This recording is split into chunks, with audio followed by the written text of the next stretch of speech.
Hello వినిపిస్తుంది. Hello మేఘనా, ఇప్పుడు నీ వల్ల నాకు ఇంట్లో మనశ్శాంతి ఉన్నట్ల. ఇదిగో నీకు ఆల్రెడీ క్లియర్ గా చెప్పి పంపించా మొత్తం. అర్థమైందా? నీ జీవితం నువ్వు చూసుకో, మీ ఇంట్లో నువ్వు బతుకు, నేను నా ఇంట్లో బతుకుతా. అర్థమవుతుందా? ఇప్పుడు ఏమైంది? నేనేమన్నాను? ఇప్పుడు నా ఇంట్లో టార్చర్ పెడుతున్నారు. నువ్వు వచ్చినా నాకు ఇంకా టార్చర్ ఎక్కువ అవుద్ది. మీ ఇంట్లో కామ్గా నువ్వు మూసుకొని బతుకు. నువ్వు ఏం చేసుకుంటావు చేసుకో, నాకు విడాకులు వద్దు, ఏమొద్దు. నువ్వు మీ ఇంట్లో బతుకు. నీకు అనేది ఒక ఇల్లు ఉంది, నీకు అమ్మ బాబు ఉన్నారు, అందరూ ఉన్నారు. అక్కడ ఉండు, నా జీవితం నేను చూసుకుంటా. అర్థమైందా? ఇక్కడికి వచ్చినా నీకేం, నేను వెళ్ళిపోతా. ఇప్పుడు నేను ఇంట్లో ఉన్నాను. ఇక్కడికి వస్తే కనుక అసలు ఏమైందని నువ్వు రాకు, నువ్వు నీ ఇంట్లో ఉండు. నువ్వు నీ ఇంట్లో ఉండవమ్మా. ఎవరివి నువ్వు? ఎవరు నువ్వు పెళ్లి చేసుకోలేదా? ఊరికే వచ్చానా నేనేమన్నా? ఊరికే వచ్చానా నేనేమన్నా? ఊరికే వచ్చాను. ఇప్పుడు ఎవరేమన్నారు నిన్ను? ఏంటి ఇంట్లో నన్ను రోజు టార్చర్? ఇది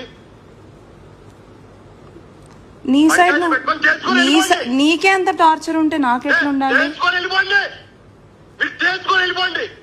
ఏం కావాలో అసలు ఏమైంది? ఎందుకు అరుస్తున్నావు అట్లా? ఇప్పుడు ఎవరేమన్నారు నిన్ను? నేనైతే నేను ఫోన్ చేయట్లేదు, నేను డిస్టర్బ్ చేయట్లేదు. ఇంట్లో ఉండు, ఇక్కడ ఉండకు. ఇది నీ ఇల్లు కాదు, నీకు సంబంధం లేదు.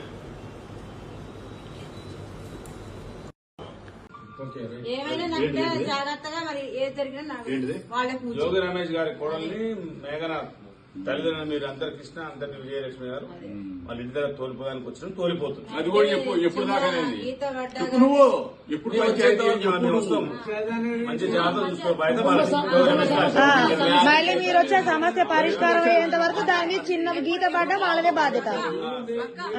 ఎప్పటి వరకు అంటే అనేది నేను చెప్తా. ఎప్పటి వరకు నేను వచ్చింది ఎందుకు? అందరి ముందు తెలిసేటట్టు పెళ్లి చేసి 20 రోజులలో పంపించేసాడు కదా. నా తప్పేం లేకుండా నేను నా మీద బ్లేమ్ వేసుకోను. అర్థమైందా? నా తప్పేం లేకుండా నేను బ్లేమ్ వేసుకోను. పెళ్లి చేసి 2 రాష్ట్రాలకు తెలిసేటట్టు పెళ్లి చేసి 20 రోజుల్లో పంపించారు. 20 రోజుల్లో పంపించారు.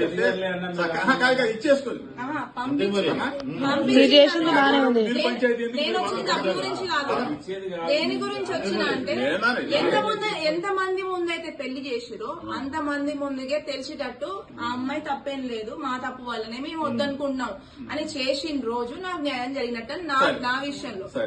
అది దానికి వచ్చి అప్పటి వరకు ఇక్కడే ఉంటదా? దానికి రీజన్ నేను ఉండేదానికి రీజన్ అది. గుడ్ గుడ్, మంచి చెప్పు. ఎందుకు అనవసరంగా డబ్బులు అని మ్యాటర్ దిగడం? మీరు ఆగుతారా?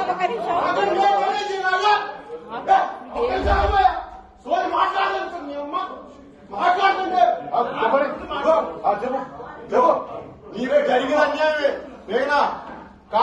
కానీ నీకు దెబ్బ తగిలింది. నీ నొప్పి మాకు నొప్పి రాదు, గుర్తుపెట్టుకో. నీ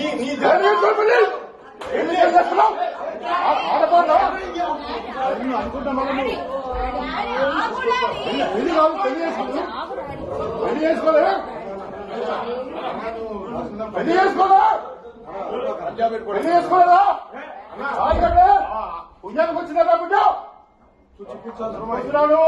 అనుకుంటాను వాడికి తెలుసు, తెలిసి వాళ్ళ రాజకీయం కోసం చేసి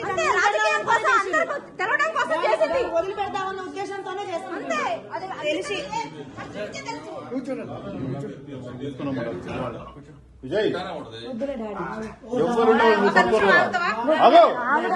లేదు, వీళ్ళు చంపుతారో ఏం చేస్తారో ఏదైనా కానీ సావకాశం నేను సావకాశమే. ఎక్కడైనా ఇబ్బంది పడుతున్నాను నేను. ఏం చూద్దామా? ఆయన అట నువ్వు తిండి లేకట సాతాడట. ఆయన నాకు భార్య కాదు, భార్య కూడా ఇక్కడ ఉంటుంది. పుణ్యానికి కదా పైకి వచ్చినట్టు ఎంత మంది నువ్వు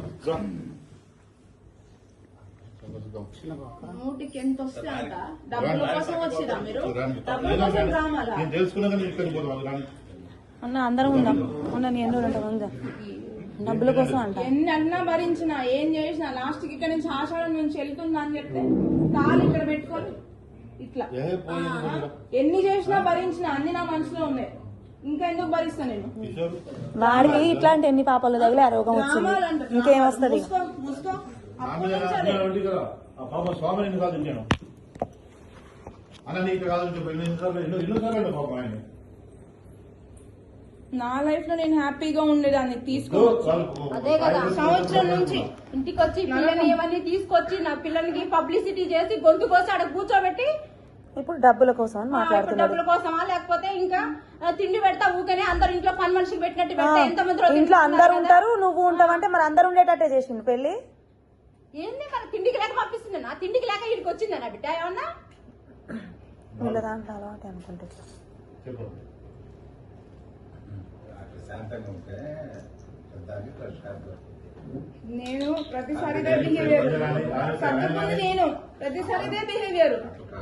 ఆడపిల్లనే మొత్తం మొత్తం మొత్తం కలిపి నా జీవితాన్ని